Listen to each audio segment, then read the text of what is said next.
Olá, queridos, mais uma vez aqui com vocês, graça e paz da parte de Cristo Jesus a todos vocês que nos seguem aí pelo nosso canal do YouTube. Mais uma vez a gente voltando a um assunto, né, que a gente já passou em alguns anos atrás, porém eu estou regravando algumas aulas, né, vou regravar hoje algumas aulas, alguns vídeos no caso, né, sobre a história de missões, né? Porque a gente gravou uma série de vídeos sobre a história de missões no Brasil.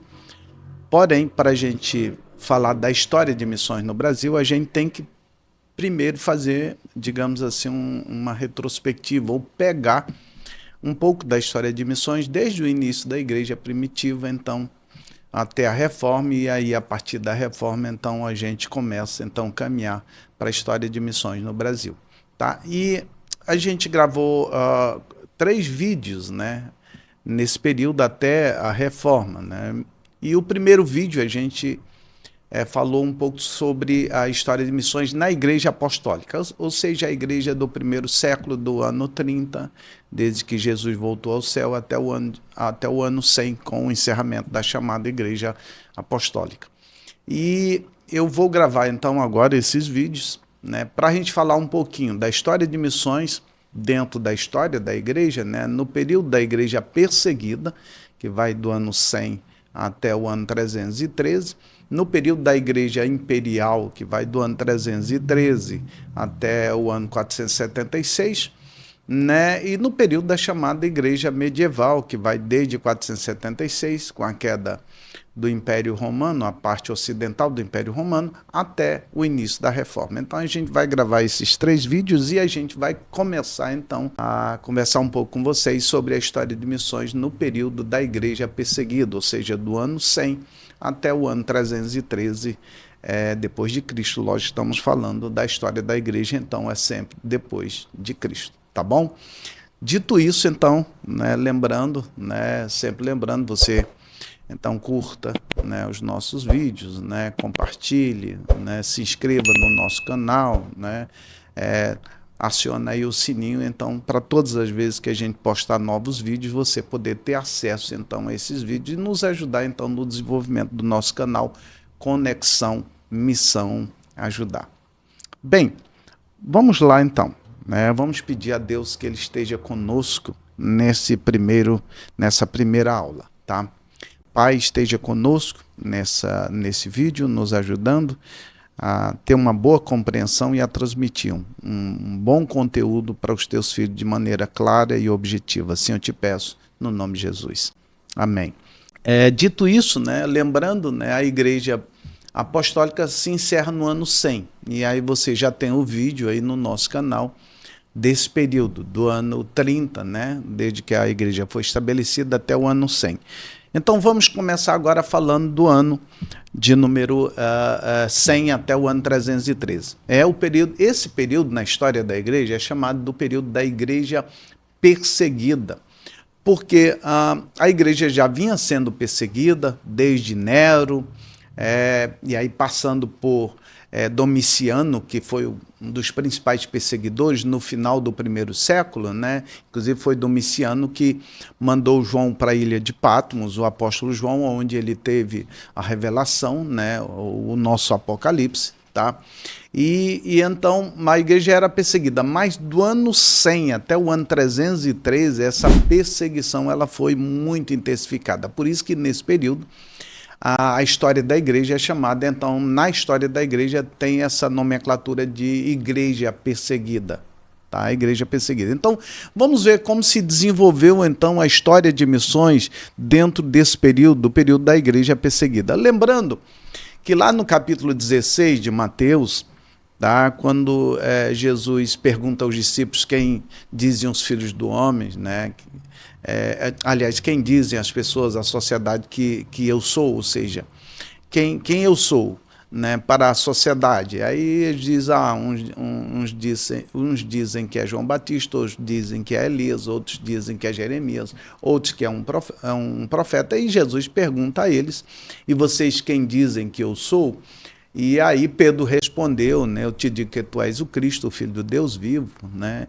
E aí Jesus faz aquela declaração para Pedro, se encerrando dizendo que as portas do inferno, eu te digo que tu és Pedro, e sobre essa pedra, agora sobre ele mesmo, sobre Jesus, ele diz, as portas do inferno não prevalecerão contra a minha igreja.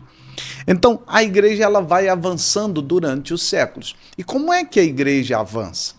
A igreja avança através do trabalho missionário, que é levar Cristo a quem ainda não tem Cristo. Né? O trabalho missionário, né?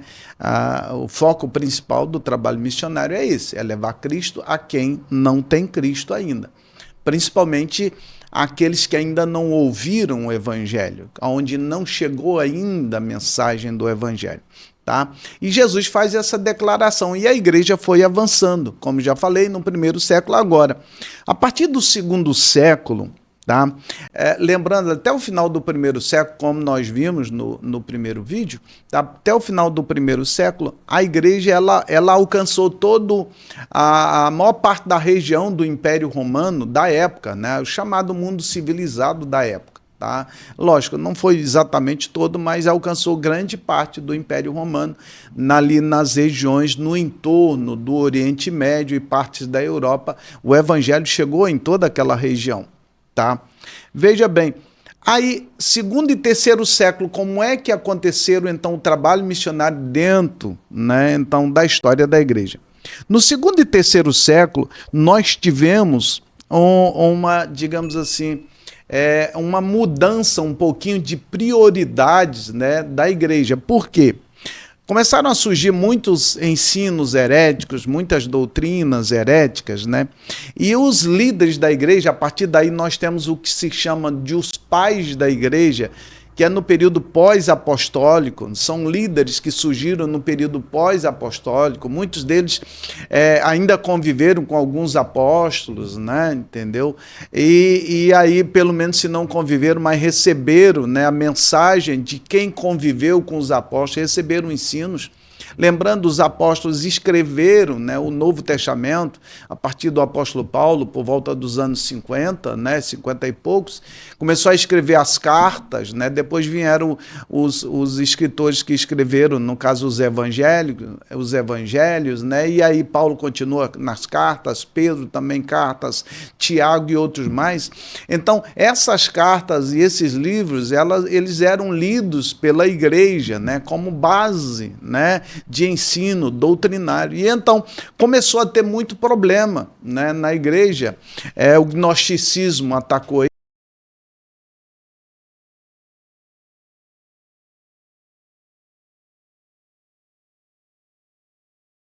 igreja e tantas outras correntes doutrinárias, né? Discutia-se muito quais as cartas são inspiradas, quais não são inspiradas, quais os evangelhos e tal, porque foram muitas coisas escritas, né? E não é o nosso foco aqui. Porém, aí a igreja mudou um pouco a sua prioridade e se concentrou, então, nessa questão aí da pureza doutrinária, no estabelecimento de uma liturgia, né? Entendeu? Para a igreja. Então, começaram então se concentrar nessa parte. Nesse período, segundo e terceiro século, surgiu nos chamados pais da igreja muitos grandes líderes, Tertuliano, Justino Marte, Teófilo, Aristides, Irineu de Lyon, Cipriano, Orígenes, Clemente de Alexandria e outros. Nesse período surgiram defendendo a doutrina, a pureza da doutrina, né? Digamos assim, e se reunindo para dizer então quais as cartas, quais os evangelhos eram inspirados e deveriam ser obedecidos ali, digamos assim, como origem dos princípios então doutrinários, né? Como pureza da doutrina então do cristianismo. Lembrando, o cristianismo ele surge a partir de Cristo, né? A partir de Cristo, lógico, cristianismo, né? Vem de Cristo, né? E aí eles mudaram esse foco. Aí o que aconteceu? O ardor missionário, ele de certa maneira ele diminuiu um pouco, de certa maneira, porque eles se concentraram nessa parte, porém ele continuou, o ardor missionário continuou, não agora como algo específico. Por exemplo, no início da igreja, né, os apóstolos, o apóstolo Paulo, Barnabé, Timóteo, Epafrodito, né, Lucas, Tito e tantos outros companheiros de Paulo, né, e aqueles que andaram com Pedro também, eles foram pessoas específicas que saíram espalhando o evangelho, né? Alguns apóstolos, por exemplo, dizem que Tomé foi para a Índia, né? Isso consta na tradição, mas nós não temos dados históricos, né, concretos, isso no primeiro século, né? Porém, os apóstolos eles se espalharam, a igreja de Jerusalém se espalhou e saiu anunciando Jesus, e tinham aqueles missionários principais, dentre eles o principal foi o apóstolo Paulo, também o apóstolo Pedro. Tá? Já no segundo e terceiro século, né, lembrando que Jesus ele ensina a igreja, ide por todo mundo pregar o evangelho, ele ensina aos discípulos, aos apóstolos, quando ele ressuscita, ide por todo mundo pregar o evangelho, lá em Marcos, em Mateus, ide fazer discípulos de todas as nações, em Atos dos Apóstolos, ser-me-eis testemunhas, tanto em Jerusalém como em toda a Judéia e Samaria, até os confins da terra, tá bom? E então a igreja, agora no segundo e terceiro século, entendeu plenamente que essa era uma missão de todos, essa não era uma missão de um grupo seleto, específico, apenas alguns missionários, mas essa era uma missão de todos. Daí a igreja começou, já vinha acontecendo no primeiro século, né? Porém, a partir daí a igreja começou a se espalhar através do trabalho, o que nós chamaríamos mais tarde, né? Essa palavra é muito mais usada um pouco mais tarde na história da igreja, mas do trabalho dos leigos, dos membros comuns, né? Começaram a se espalhar e a anunciar Cristo, ao ponto de penetrarem no seio da sociedade romana, nas classes mais altas, né? E já no quarto século, quando o cristianismo se torna então a religião oficial do Império Romano, já tinha muita gente das classes, né, entendeu? Mais abastada da sociedade romana, que já conhecia a mensagem do evangelho, já conhecia Jesus. O próprio Constantino, né, ele já conhecia a mensagem do evangelho, tá? Então veja bem, por quê? Por causa do trabalho, do ardor missionário, digamos assim, de espalhar o nome de Jesus, também não apenas de líderes específicos, né, de alguém vocacionado para o ministério da palavra, digamos assim, mas da igreja de uma maneira geral. Tá? Então, o cristianismo, né, as missões, elas aconteceram no segundo e terceiro século dessa forma.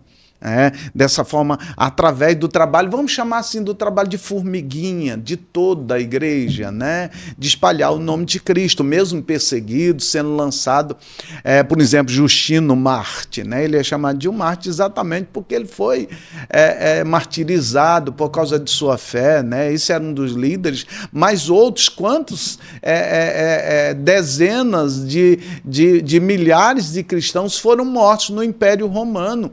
Tá? Foram mortos nas arenas, lançados aos animais, nas arenas, aos gladiadores, nas arenas romanas, lá no Coliseu de Roma, por exemplo, morreu muitos cristãos, foram perseguidos, massacrados, né? De todas as formas, né? Perseguidos, porém, o evangelho não deixou de se anunciar, ao contrário, a igreja cresceu. Quanto mais se bateu na igreja, a igreja mais cresceu, né? Isso é uma coisa muito interessante, tá bom? No desenvolvimento, então, da igreja primitiva no segundo e terceiro século, né? Foram 2 séculos difíceis para a igreja, no sentido dessa questão da perseguição. Porém, em nenhum momento a igreja ela diminuiu sua marcha, mas ela continuou com esse ardor de espalhar o nome de Cristo entre todos os povos da terra daquela época, né? Isso, né, para a gente encerrar esse vídeo, né, nos leva a uma reflexão, né? A primeira reflexão, que o trabalho missionário ele não é um trabalho somente dos missionários, tem esse título, né, de missionário, ou dos evangelistas, ou dos pastores, dos obreiros, né? De cada denominação tem o seu sistema clerical, né? Administrativo, né? Por exemplo, presbíteros e diáconos e tal. Não. O trabalho missionário é um trabalho de toda a igreja, é um trabalho de toda a igreja. Tá? Não é, entendeu, um trabalho de um grupo específico, mas de toda a igreja. Quando Jesus disse ide, não é apenas para uma liderança, é para toda a igreja de Jesus Cristo. E foi assim que no segundo e terceiro século, a igreja, ao entender isso, tá? A igreja então saiu anunciando Jesus Cristo aonde eles iam, eles anunciavam Jesus Cristo. Isso já começou já no primeiro século, né? com a perseguição em Jerusalém. Vocês se lembram, né? Que onde a igreja ia, o evangelho ia sendo anunciado. Capítulo 11 do livro de Atos dos Apóstolos, capítulo 8 também do livro de Atos dos Apóstolos. Então, a missão de fazer Cristo conhecido entre todos os povos é uma missão de todos nós, é uma missão sua, pastor, é uma missão sua, líderes, né, do clérigo da igreja, porém também é uma missão de toda a igreja, de todo o corpo de membros da igreja. Essa é a missão de todos nós. Não espere que, não, o pastor ele vai, o missionário ele vai, os outros vão. A minha função é apenas ir ao culto, adorar, louvar o Senhor e ofertar e dizimar para que o trabalho se desenvolva. Não, a missão é de todos nós. Inclusive tem um conceito que se espalhou muito, né, em missões, é que em missões, né, eu faço missões de 3 formas. Sim, realmente. Indo, contribuindo e orando. Uns contribuem, outros oram e outros vão. Não é assim. É realmente de 3 formas, orando, contribuindo e indo. Mas todos nós podemos orar, podemos contribuir de alguma forma e todos nós também podemos e devemos ir.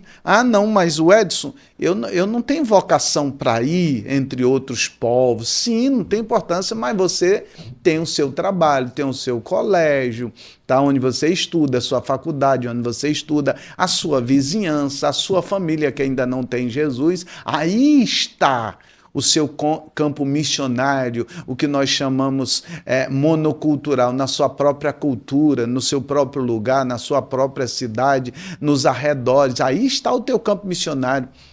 Mas eu já oro pelos missionários que estão lá no campo, eu oro pelos povos não alcançados, né? Entendeu? Eu oro por eles. Sim, continue orando, eu já contribuo, sim, continue contribuindo, tá bom? Mas também vá aonde você está. Foi assim que a igreja primitiva, então, ela fez o trabalho no segundo e terceiro século. Uma outra, ainda fazendo nessa reflexão, uma outra questão que aconteceu também no segundo e terceiro século foi a questão da perseguição, que foi terrível. Foi terrível. E aí nós também aqui podemos refletir e aprender uma lição importante. Que a perseguição a quem serve a Jesus, ela sempre vai existir. Sempre existiu na história e sempre vai existir. E, aliás, vai cada vez aumentar mais nos últimos tempos. Jesus diz em Mateus 24, né, versículo 9, então vocês serão odiados por todo mundo, por todas as nações, por causa do meu nome. Então, esse ódio, né, essa perseguição velada, em alguns países de maneira violenta, em outros países, né, entendeu, com leis, então, que de alguma maneira cerceiam, né, entendeu, o cristianismo, de alguma forma, em outros países de maneira, uma perseguição por trás dos panos, branca, digamos assim, mas sempre existiu e vai sempre existir. Agora, essa perseguição global, ela é um dos sinais dos últimos tempos, né? Porque sempre existiram perseguições localizadas, mas essa perseguição global, ela vai caminhar, entendeu? Para ser cada vez mais pior. E a igreja, no seu segundo e terceiro século, já no primeiro, mas segundo e terceiro século, ela enfrentou essa perseguição. Porém, a perseguição não pode de maneira nenhuma parar, digamos, o avanço da igreja, né? Veja que hoje no mundo nós temos países, inclusive na lista de portas abertas, você tem os 50 países que mais perseguem o evangelho, dentre eles a Coreia, né? A Coreia do Norte, por exemplo, que mais persegue, mas países que aparentemente não têm uma constituição, digamos assim, que contraria a liberdade de culto, porém persegue o cristianismo terrivelmente, como por exemplo a Nigéria. A Nigéria, em 2023, cerca de 820 e poucas pessoas, mais ou menos 820 e poucas pessoas, foram mortas exclusivamente por servirem a Jesus Cristo. Então, no entanto, a igreja da Nigéria cresce muito. Hoje, a igreja iraniana, onde é proibido, cresce. A China é uma das igrejas que mais cresce no mundo hoje, mesmo com toda a perseguição. Então, veja que no início tinha perseguição terrível, e isso não parou o avanço da igreja. A mesma perseguição, e ainda pior ainda, nós estamos vendo hoje nos últimos tempos, né, que antecedem a volta de Cristo. Porém, isso não pode, de maneira nenhuma, parar o avanço da igreja do Senhor. Amém? A igreja do Senhor foi fundada por Jesus Cristo, foi estabelecida por Jesus Cristo, e ela foi estabelecida para ser uma igreja vitoriosa.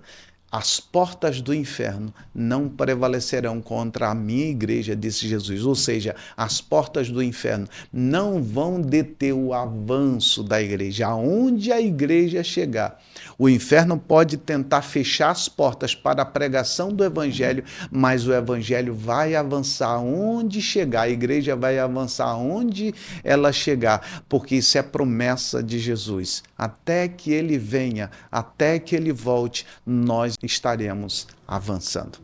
Deus abençoe a você. Até o nosso próximo vídeo.